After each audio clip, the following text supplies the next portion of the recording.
back on our radio show. Steve Young, my Pro Football Hall of Fame friend, kind enough to join us right here on the Rich Eisen Show. How you doing, Steve? Good to see you. Rich, good to see you, buddy. Okay. You know, the conversation about what the Niners are up to right now, before we get to the Deebo, I want to just start right off the bat with what you think the Niners should do with Brock Purdy, Steve Young.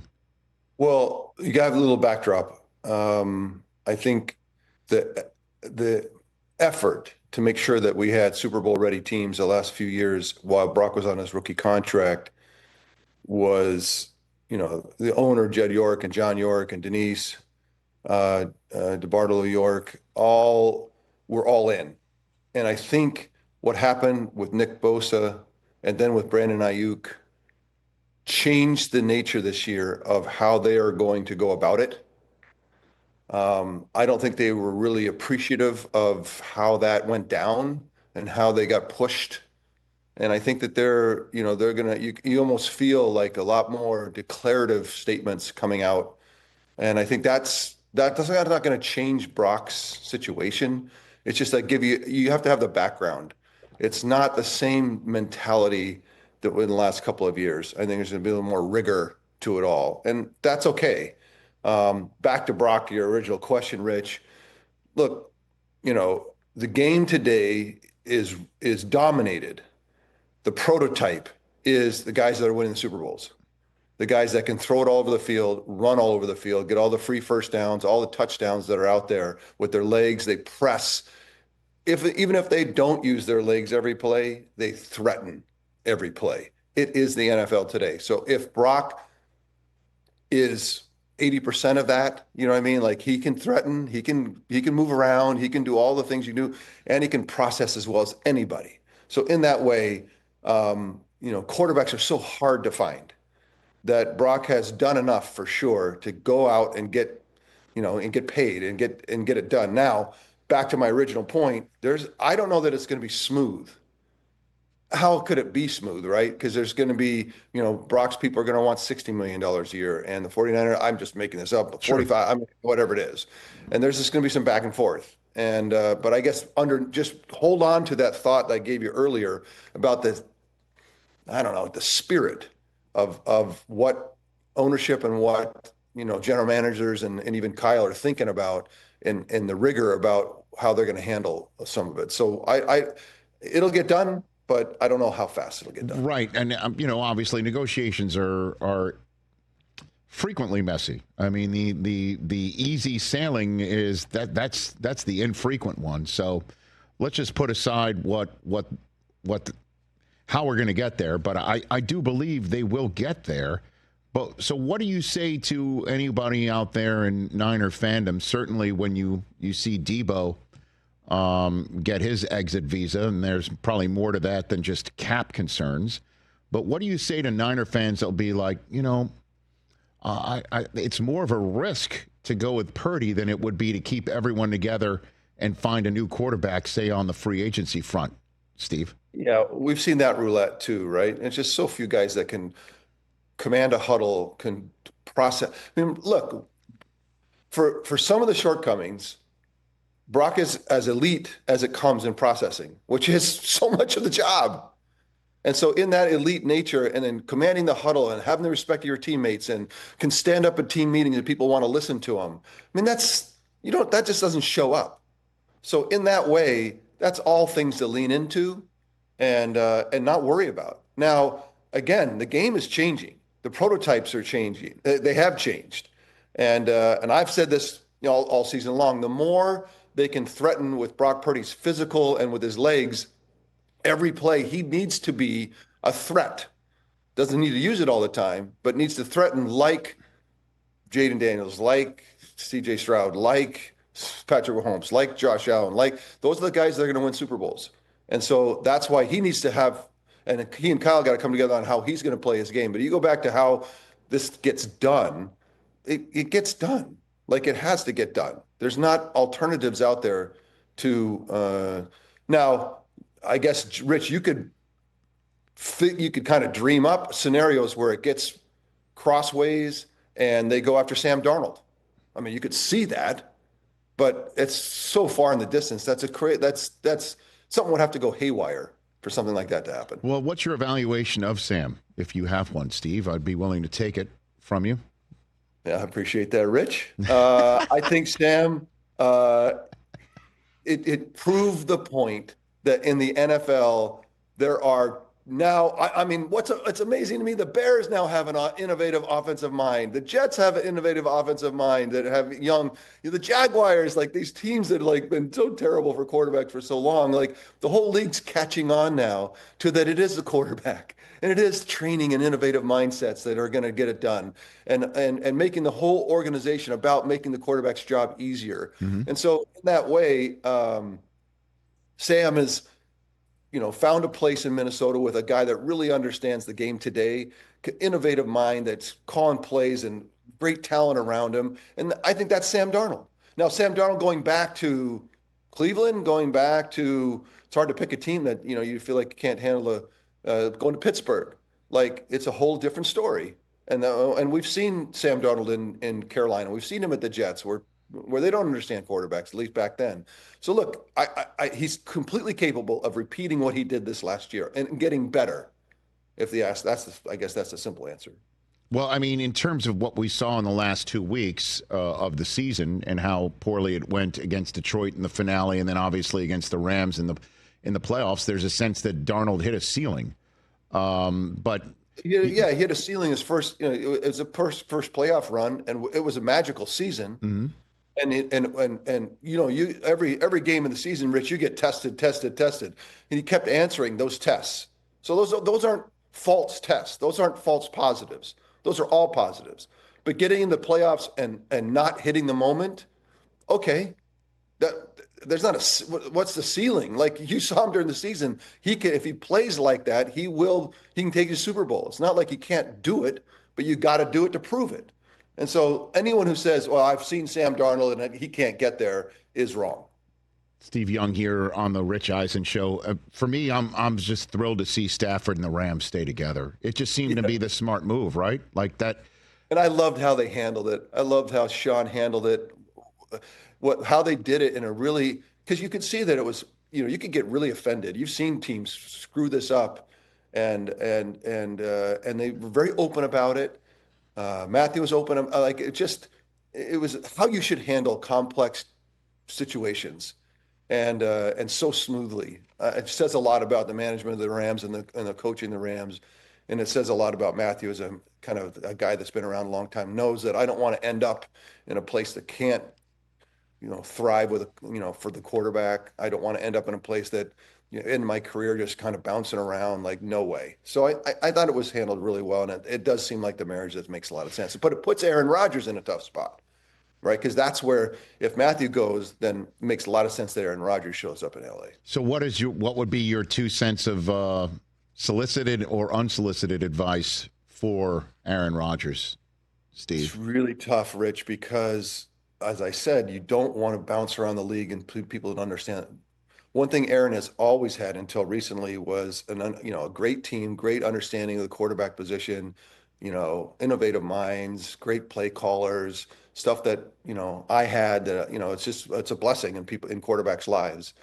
And you don't want to go to a team just to finish your career, to give it another shot that doesn't really have an innovative young mind that can call the plays and the protection that you need and the athletes around you. So there's not many spots. That's a hard one, and you're not going to go back up. So it's a really tight spot right now. And what about your own personal experience about your own end game scenario for your career and how, he's going back and forth about exactly what you said, but also feeling like he could still do it, I would imagine, Steve. In today's game, he was trained in a more sophisticated era. He can take advantage of it. If you get the right people in the right places, I mean, that's what Matthew Stafford's doing. He's taking advantage of being trained in a more sophisticated area. Now you can just take it. Because Tom Brady, at the end of his career, I saw him in one of the games in Tampa, and he's like, Steve, today's game, the flats are always open, the middle of the field is unpatrolled, and no one can hit me. Let's go. So, yes, Aaron Rodgers wants to keep playing because he can thrive if he gets the right situation. It's just hard to find that spot. For me, at the end, Rich, the toughest thing is you're one of the best in the world at something. And then it ends, at a young age, and you wake up the next day and you say, what am I great at? Because the thing I'm the best at is no longer. What am I great at? Nothing. What am I even good at looking forward? Maybe not much. I've always said, when your career ends, the dream is shattered. You're the bag of bones at the bottom of the cliff, and you've got to start. And Roger Staubach was the one that told me my advice when I was retiring. He said, Steve, just run away. The game will never leave you, but you've got to run. And that's the best advice I can give, because it's a death. You have to treat it as a death. It's a death, and you got to go through all the processes of death, because it's what you're best at. Man, Steve Young here on the Rich Eisen Show. I mean, the Giants reportedly interested in Rodgers. I mean, wherever he goes, I guess he could try and bring Davante Adams with him. But we've seen that movie, right? We've seen that, and it's just like, you got to have. Look, Rich, you can smell a great spot for a quarterback, and they're getting more. Like, I would go to Jacksonville right now with Liam. Like, I really believe in his mentality and how he sees the position. Now he's got to go play it out as run the organization and run the whole thing, which is not always the easiest thing to do. But like, they're great, they're better places. I'd go with Kellen Moore down in New Orleans. But there's not jobs to be had, and that's where you got to find that match. And it's just right now, it doesn't feel like there's a seat with the music playing. Well, I mean, Daboll's a terrific offensive mind. No, I mean, look. There's a philosophy, and I think it's very sound. And 10 years ago was really probably prototype, right? We're going to play great defense. We're going to run the football, and we're going to respond with a passing game that's really efficient. Okay. But the game, like, there's all these open areas now on the field, like what I just explained to Tom Brady saying. It's like, because you can't launch, defenders can't launch into anymore. They have to bring their legs to the tackle, slowed the game down, made much more space in the NFL, made it more Canadian-like, right? And it made this.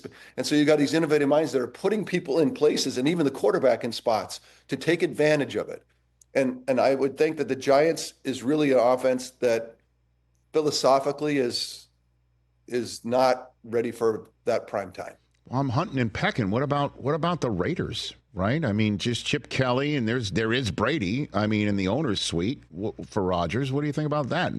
I think that one is possible only because it's, like, if I just can't retire, I can't. The game's too rich for me right now. Not only for money, but just how I could thrive.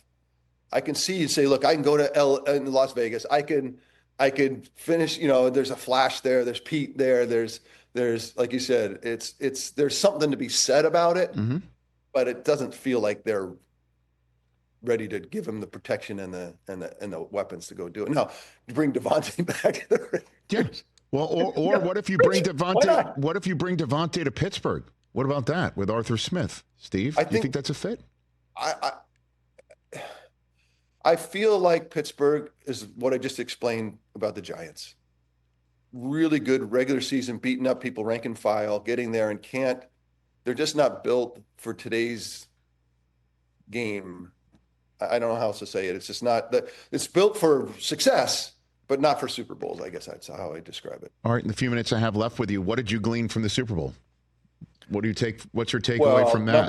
Number one, it's a game, Rich, that you have to go ram into everybody. And because it's a physical, other than any other game probably you can think other than boxing, there's a preparation that you have to make every week to go play great football. And there's an emotional preparation that you have to make to be ready to go fight. And the Chiefs, game after game after game, answered that bell. And then you think they get the 2 weeks off, and somehow they did not do the preparation. They were not emotionally ready to go face the Eagles' flurry. Now, you think the Eagles were ready? Do you think they showed up with that emotional kind of preparation? Like 1,000%. And usually in championship football, those teams are so used to it that they respond to each other and they're ready. And the Chiefs, I could see in the first quarter, it's like, where are they? Who are they? They did not get ready to go play championship football. And that's crazy with what was at stake for a three-peat. The times that they faced it before, like, it makes no sense to me that they got caught short but they were. And they had no real response. And then when Patrick threw the pick six and essentially the second pick six, it was done. It was done in 18 minutes. And that's championship football. That's how it goes. And if you're not ready, that's how fast you get punched in the face. What'd you think of Hurts? And what do you think about him moving forward now he's got a ring? Solid, right? Solid. I think that he's a guy that I think a ring expands your mind to being more, like it settles you in some way. And I think he'll play better and more consistently, but he's that threat. He's that big arm, big legs, get easy, free first downs, free touchdowns. And with the talent and a running game like they have, that's the unusual part of it in the game today is that you have a running game like that, and a defense, right? So they got all of that. There's no reason that Jalen can't go back with this team if they can hold it together in 2025 and it's 6, right? They're in the thick of it. All right, before I let you go, did you go to the Combine, Steve? Did you go to a Combine? Rich, I did not go to the Combine. I appreciate the late invitation. I will tell you that I can't believe that I'm watching the Combine and having you tell me about the tight end class, and they're watching them run the 40, and then they've done the W. I see it as the M drill. You see it as the W drill. I don't know why it feels like it feels. Well, I would call it the M drill, but I'm accused of being a Michigan homer too much, Steve. You know what I mean? So I need to back off. I fell into that one, Rich. I fell into that one. I didn't even think about it. I actually thought to myself, I don't know why they call it W. It's the M to me. So anyway. So you never went to the Combine, so what was your evaluation? I know you had options. I know you had options back in the day, somewhat. I didn't go back then. You didn't have to go. Now you really kind of have to show up a little bit, I think. But I didn't go. Okay. And I guess your biggest recruiting moment was when the Bucs brought you to dinner to try and get Bo to come to the Buccaneers, right, Steve? Was that it?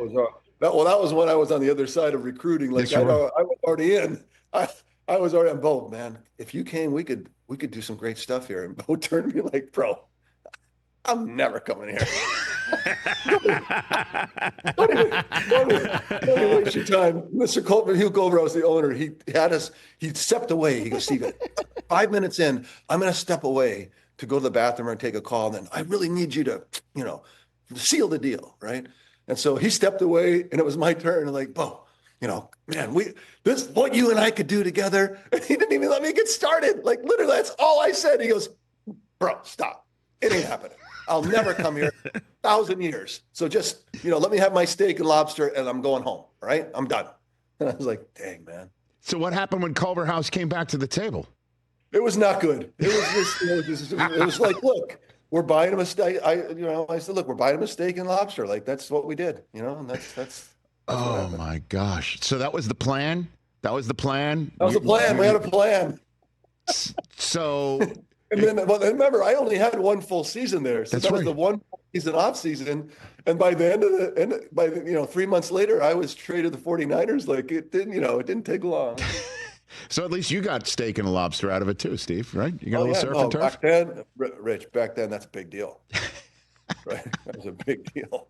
Like, free food. That's right to me. Certainly from Hugh Culverhouse. All right, Steve, thanks for the time. I just love talking to you, man. You're just awesome. I miss talking to you. We'll have to come on. We didn't talk about any of the young quarterbacks and the prototypes, but we'll catch that another time. It was just too much, obviously, what's going on with Deebo gone. Yeah. And I guess do me this, if you don't mind, give me in a couple minutes, what will the Niners offense look like this year, minus Deebo and what you think it's going to look? Look, they have got to find offensive linemen. They have got to have them a top 5 offensive line. They've got to develop it now. And if they're an average offensive line with Ayuk not showing up early in the season and Deebo gone, and Deebo is a talent. Don't kid yourself. He's on the other side of it, but he's one of us. So this one stings. So where do you answer? Ricky Pearsall's got to become a top 10 receiver. Juwan Jennings a top 10. These guys have to be huge threats, and George has to stay healthy. And then you got to have Christian McCaffrey 1,000% ready to play and be the MVP of the league. That's the story. That's the storyline of how you get back. Man, that's it, huh? That's a lot, man. That's a lot. That's why. Look, there's trepidation there's anxiety. Like this is not like we're like loaded, and the last few years we were loaded and just ready to go attack people. Like this is full of trepidation, Rich. Full. Yeah, new territory to say the least. All right, so we'll have you back on in a few weeks if you don't mind talking about the kids that we talked about today are going to be deeper into pro days and stuff. So I'd love to chat with you again, Steve. I would love it, Rich. Right back at you. That's the best. All Steve right, Young, Pro care, Football Hall of Famer. There he goes, everybody. Awesome. Love it. Love that guy. Makes me smarter. Just love everything talking to him. The best. Catch the Rich Eisen Show live weekdays from 12 to 3 p.m. Eastern on Roku Sports Channel in the U.S.